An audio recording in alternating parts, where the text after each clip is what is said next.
Halo teman-teman semuanya, selamat datang kembali di channel ini. Jumpa lagi dengan saya Vicky Himpong. Apa kabar kalian semuanya? Aku berharap teman-teman semua selalu dalam keadaan yang sehat. Hari ini saya masih stay di Jogja teman-teman ya, di homestay Oma Fanala. Buat teman-teman semua mungkin yang mau berlibur ke Jogja dan mau cari homestay yang murah, terjangkau, dan fasilitasnya lengkap, bisa langsung cari di Google Maps Homestay Oma Fanala.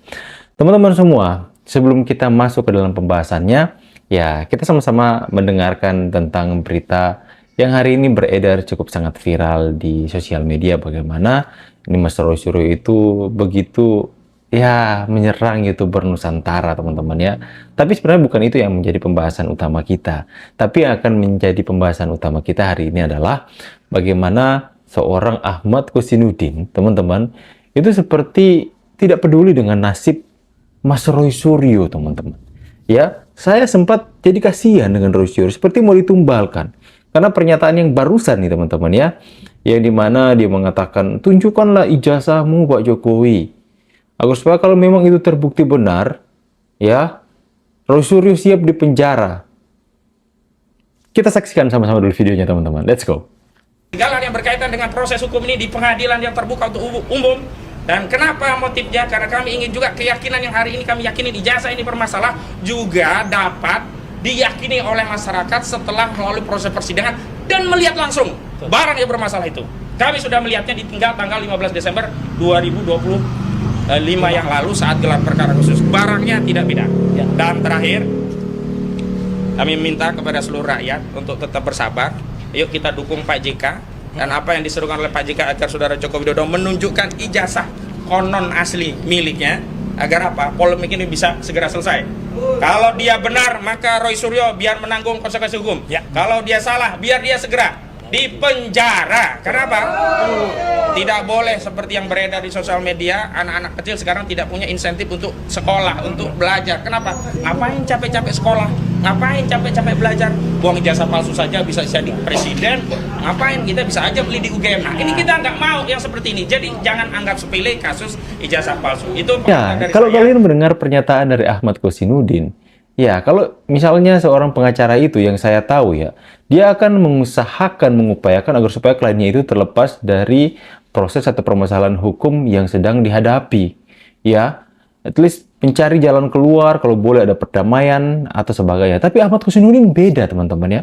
Tujuannya itu berbeda dengan pengacara pada umumnya. Tujuannya seolah-olah ya, menurut pemahaman banyak orang bahwa Ahmad Kusinudin ini tujuannya nggak peduli kliennya masuk penjara, yang penting apa yang dibangun framing-framingnya yang dikatakan di media mainstream, di acara-acara debat televisi itu bisa tersampaikan. Bahkan coba kalian dengar pernyataannya yang sudah kita sama-sama saksikan tadi. Itu kalau memang tunjukkan ijazah Pak Jokowi, kalau memang ijazah Pak Jokowi asli, Roy Suryo siap dipenjara. Biarkan Roy Suryo dipenjara. Itu kan kasihan, ya. Di saat kuasa hukum Egy Sujana, Ibu Eli Daneti, pengacaranya Rismon Sianipar itu mengupayakan agar supaya klien-kliennya itu terlepas dari proses hukum. Di satu sisi Ahmad Kusinudin seolah-olah membiarkan Roy Suryo menjadi tumbal untuk dipenjara, teman-teman, dalam kasus tuduhan kepada Pak Jokowi terkait dengan ijazahnya. Ya, seharusnya kalau misalnya ya nggak perlulah mengatakan seperti itu. Ya, misalnya bisa dia pakai kata-kata, tunjukkanlah ijazahmu Pak Jokowi agar supaya polemik perpecahan yang terjadi di tengah-tengah masyarakat itu bisa reda. Ya, agar supaya semuanya bisa selesai. Itu kan bisa dia pakai frasa dan kata-kata seperti itu. Ya, itu masih sedikit masuk akal lah, teman-teman. Tapi yang dia katakan adalah tunjukkan ijazah kalau memang terbukti asli, Roy Suryo siap dipenjara. Itu kan seperti dia tidak mempedulikan nasib Roy Suryo, teman-teman. Ya, saya tidak mengompor-ngompori antara Roy Suryo sama Ahmad Kusinudin, teman-teman ya. Tapi ya, itulah mungkin alasannya kenapa kita lihat bahwa rekam jejak Ahmad Kusinudin itu mungkin tidak terlihat cemerlang ya, teman-teman ya, bahwa klien yang dipegangnya itu kebanyakan akhirnya kalah dalam persidangan. Itu fakta yang ada, teman-teman ya. Saya dengar di beberapa teman-teman yang menceritakan terkait dengan hal itu. Jadi kalau ada pernyataan-pernyataan yang seperti Ahmad Kusinudin ini yang dinilai itu mungkin merugikan Roy Suryo sendiri. Tapi sepertinya Roy Suryo mengiyakan apa yang sudah menjadi perbincangan di belakang mereka atau tidak. Tapi setidaknya kita bisa melihat bahwa sudah jelas ya, kalau seorang Ahmad Kusinudin itu terlihat dalam perkataannya, AK ini sepertinya tidak terlalu peduli mau Roy Suryo mau dipenjara atau tidak. Padahal kalau kita melihat, tentu saja siapa sih yang mau dipenjara, teman-teman? Saya tahu Roy Suryo itu tidak mau endingnya berakhir penjara. Saya tahu, ya, siapa yang mau dipenjara coba? Apalagi seorang yang pernah merasakan penjara. Dia nggak mau balik ke tempat itu karena sama-sama sudah tahu bagaimana di dalam keadaannya seperti apa. Tentu saja dia nggak mau. Ya, sekalipun di media terlihat saya siap di penjara, tapi saya tahu di lubuk hati yang terdalamnya itu tidak mau dipenjara. Tapi seolah-olah pernyataan AK itu tunjukkan, nanti ditunjukkan beneran di persidangan dan terbukti asli di penjara Roy Suryo nggak mau tahu dia, nggak mau tahu, yang penting sudah ditunjukkan ya teman-teman ya. Tapi itulah, kasihan juga kalau kita bisa melihat loh teman-teman ya. Semangat, jangan kendor AK. Tapi kalau kita bisa melihat dulu ada berita terbaru ini teman-teman ya, dari Rismon Sianipar bersama dengan pengacaranya, kuasa hukumnya, baru keluar dari Polda Metro Jaya nih teman-teman. Memberikan ultimatum kepada mereka yang menyebut dirinya pengkhianat teman-teman. Kita sama-sama saksikan videonya. Check it out. Saya ultimatum ini, hentikan label-label itu, ya. Saya bebas independen dari awal. Saya tidak kenal mereka sebelum 15 April 2025. Dan penelitian itu independen. Kalau sekarang saya berubah berdasarkan temuan saya, siapa mereka saya harus minta izin? Siapa mereka? Itu loh, mendanai saya juga enggak. Dia sibuk 1-3 kali di TV sehari. Saya yang cari data pontang-panting. Terus tiba-tiba dia seolah-olah membiayai saya. Ya, seolah-olah ada ikatan kontrak hitam di atas putih gitu. Makanya hentikan itu sebelum saya berubah pikiran untuk melaporkan kalian. Jadi bukan hanya dia ya, kalian. Bang, tanggapannya bang di dalam video AI itu bang seperti apa bang? Maksudnya isinya? Rismon Sianipar dikatai pengkhianat oleh kubu yang dulu dia bernaung. Dia mengatakan bahwa apa hubungan kalian? Saya ini independen. Kalau saya mau merubah penilaian atas penelitian saya tidak perlu minta izin kepada kalian. Kalian tidak mendanai saya dan sebagainya dan sebagainya. Lantas kemudian beberapa waktu yang lalu banyak yang mengatakan dia pengkhianat. Akhirnya Rismon Sianipar memberikan ultimatum bahwa akan melaporkan katanya. Hentikan, saya berikan ultimatum. Nanti saya akan laporkan kalian.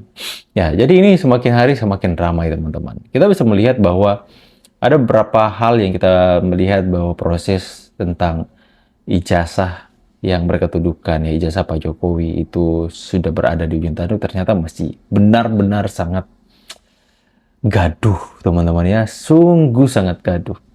Selama belum ada P21, ini akan terus menjadi melebar kemana-mana teman-teman ya. Ya harus ada P21 agar supaya semuanya ditunjukkan. Pak Jokowi akan menunjukkan, Pak Jokowi akan datang ke persidangan, dan kemudian penyidik ataupun jaksa akan menunjukkan, itu adalah forum yang tepat untuk menunjukkan ijazah Pak Jokowi, dan akan ada pembuktian-pembuktian di sana. Dan kemudian kalau memang terbukti ijazah Pak Jokowi benar, maka Ahmad Kusinudin dalam pernyataannya terlihat sangat rela, sangat siap untuk membiarkan Roy Suryo masuk penjara. Saya pikir itu adalah hal yang apa teman-teman ya, bisa dikatakan kalau bahasa kasarnya itu menumbalkan Roy Suryo dalam segala sesuatu. Tapi itulah konsekuensi yang harus dia tanggung teman-teman ya. Tapi anyway, ini biarkan ini menjadi pembahasan diskusi publik kita terkait dengan hal-hal yang terjadi hari ini. Apapun informasi dan berita yang kalian terima yang beredar viral di sosial media, kalau itu belum ada kebenarannya, jangan dulu dipercaya. Karena dengan derasnya arus informasi hari ini, itu bisa saja menjebak kita itu mempercayai sesuatu yang tidak benar, sesuatu yang hoax. Maka dari itu, biarlah kami YouTuber Nusantara hadir untuk terus memberikan penjelasan dan edukasi kepada teman-teman semua agar supaya kita semua semakin waras, semakin pintar dalam bersosial media. Apalagi hari-hari ini banyak serangan-serangan kepada pemerintah, kepada Pak Prabowo Gibran. Kita harus kawal terus agar supaya jangan sampai upaya-upaya dan segala sesuatu yang direncanakan yang jahat untuk menciptakan sebuah propaganda untuk menjatuhkan pemerintah hari ini itu berhasil. Makanya kita harus hadir di ruang publik, ya. Jangan percaya atas framing-framing jahat kepada YouTuber Nusantara yang dihadirkan oleh mereka, teman-teman. Tapi kita harus solid, bersatu bersama demi membangun bangsa Indonesia ini. Saya pamit dulu, teman-teman. See you on the next video and God bless you. Bye, guys.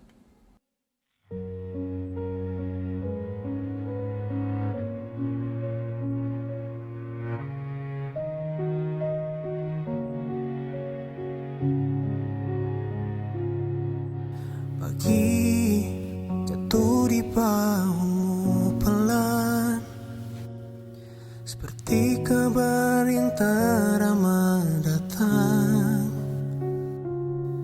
Banyak lidah menabur luka, kau hanya tundukkan kepala, seolah angin yang lewat begitu saja. Ada malam yang panjang dan sunyi, terdengar doa mengalun sendu. Kau memilih tetap berdiri meski fitnah hancurkan hati, karena cintamu terpatri untuk negeri. Bagai laut kau tenang menyimpan badai, teduh tinggal di hatimu. Kau maafkan dunia, berkali-kali sudah kau mengampuni. Bagimu luka hanyalah debu yang jatuh lalu hilang di waktu.